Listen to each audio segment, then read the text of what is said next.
Bad built butch body, which I had to look at my notes to read.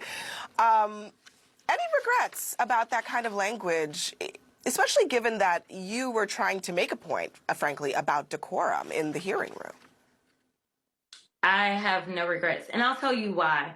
Because Marjorie Taylor Greene is the type of person that if you give her an inch, she'll take a mile. And the fact that they continue to allow her to break the rules of decorum over and over and over, whether it's the State of the Union that the president is delivering and she's wearing a MAGA hat or otherwise, the reason that she didn't have committee assignments before was because she did not know how to conduct herself as a member of Congress. And so if I just sit there and say, oh, well, Marjorie said it about me, what's to stop her to continue to do it again and again? And at the end of the day, I was elected as a representative of Congress, but that doesn't mean that I'm supposed to be somebody's doormat.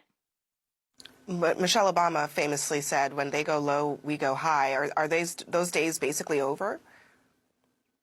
I don't know that we can even call this a low. I mean, she goes to hell, and then I do my best to remind her as to why she should not cross me.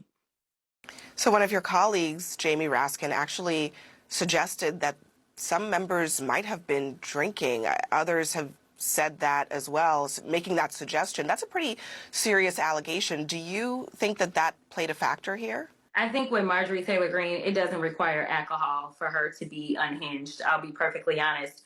I don't know. I don't have any facts to that. So, I won't say and I won't participate in rumors when I don't have any facts behind it. So you also called Greene racist for what she said about you. Why is that? Yeah.